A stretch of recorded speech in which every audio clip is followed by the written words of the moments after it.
Dice el apóstol Pablo en 1 Corintios capítulo 2, versículo 5, para que vuestra fe no esté fundada en la sabiduría de los hombres, sino en el poder de Dios.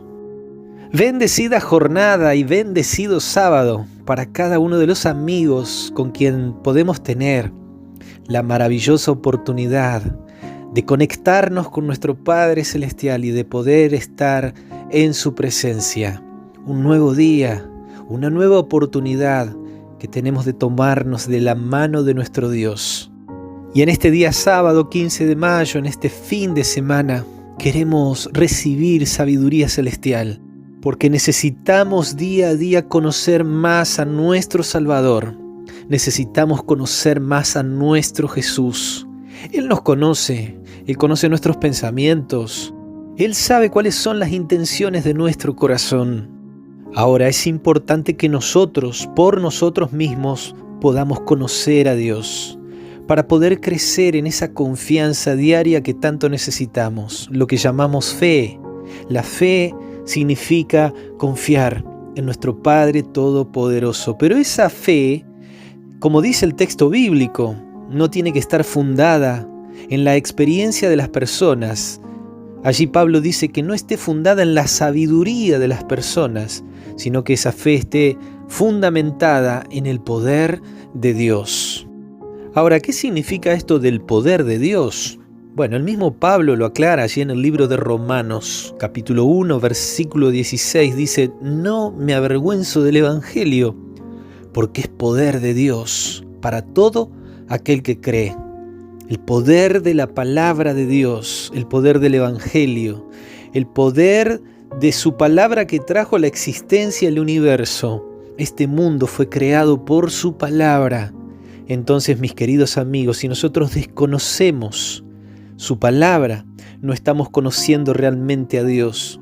Si desconocemos su palabra, es muy probable que nuestra fe, nuestra creencia esté fundada sobre las opiniones de las personas, que claramente pueden ser líderes espirituales, líderes religiosos, opiniones de iglesias, de concilios, y no fundada nuestra fe sobre la palabra de Dios.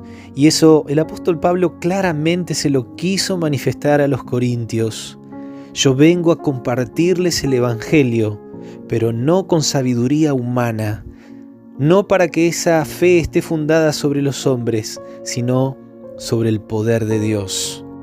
Y ayer vimos cómo los fariseos habían condicionado la palabra de Dios, la habían sujetado a sus tradiciones, a sus formas de la religión, a sus doctrinas de hombres.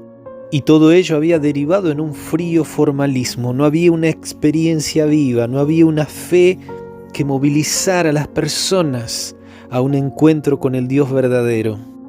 Y hoy queremos compartir otro grupo que también tuvo un encuentro con Jesús, que fueron en ocasiones a la presencia de Jesús, los saduceos, que de alguna manera estaban en las antípodas con los fariseos.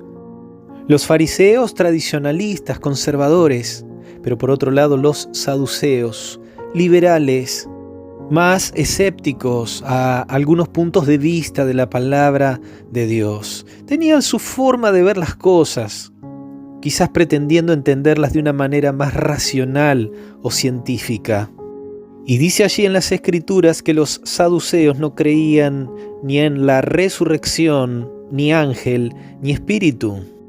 Y allí en el libro de Mateo, capítulo 22, desde el versículo 23, dice que se acercan a Jesús los saduceos, quienes dicen que no hay resurrección, y le preguntaron, diciendo: Maestro, Moisés dijo que si alguno muriere sin hijos, su hermano se casará con su mujer y le levantará descendencia a su hermano.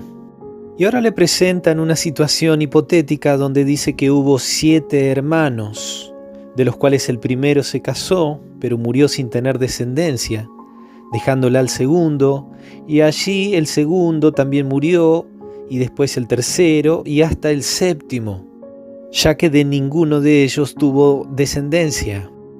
Y también después de ello muere la mujer, Entonces le preguntan a Jesús si hay resurrección, de quién va a ser esposa esta mujer, ya que los 7 la tuvieron por esposa.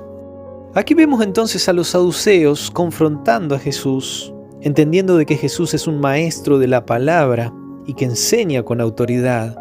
Pero estos escépticos, saduceos, incrédulos en algunos aspectos, le presentan a Jesús esta controversia con el propósito de demostrar que la postura de ellos de una resurrección no tiene sentido, no tiene lógica.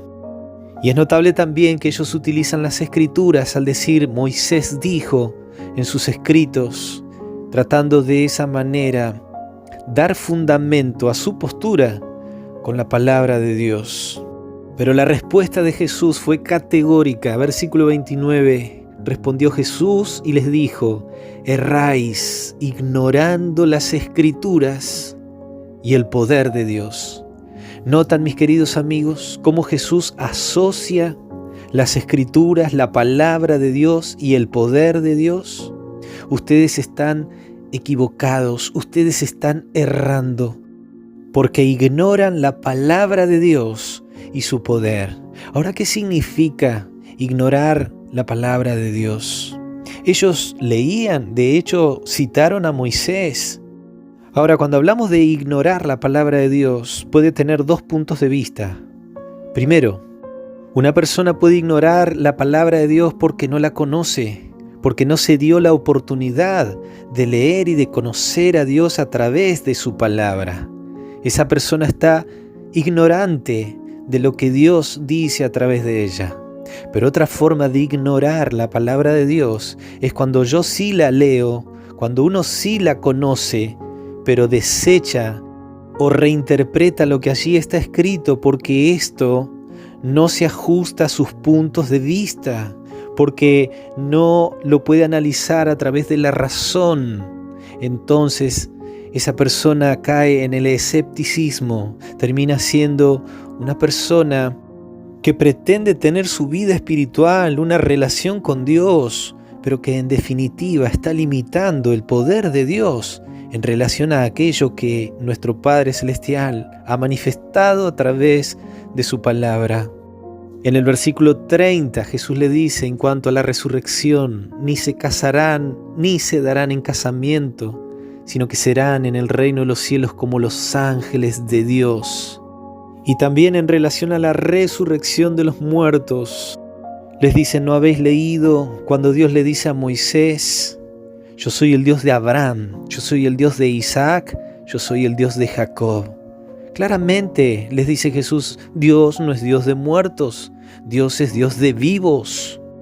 Significa que cuando Dios le dice esto a Moisés, Abraham, Isaac y Jacob ya habían resucitado, ya estaban vivos. No, claramente que no, porque Dios no está condicionado por el tiempo. Nuestro Dios es un Dios que revela cosas del futuro. Él está en el futuro, en nuestro futuro.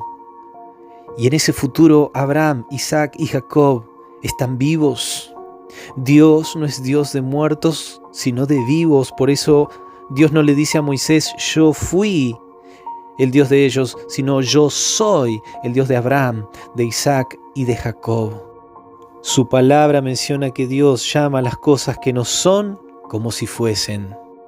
Mis queridos amigos de Jesús, necesitamos acercarnos a la palabra de Dios, entendiendo de que esa palabra tiene poder, pero necesitamos acercarnos con criterio, con un corazón humilde, con un corazón dispuesto a que sea el Espíritu Santo el que nos dé sabiduría celestial para entender, que nosotros no condicionemos lo que Dios ha revelado en su palabra, que nosotros podamos aceptarla de manera clara, simple, pero con responsabilidad de poder vivir cada principio de su santo evangelio, para que nuestra fe no esté fundada en sabiduría de hombres, ni sabiduría de instituciones, sino que esté fundada en la palabra de Dios y en su poder, para que de esa manera podamos permanecer cada día en su presencia.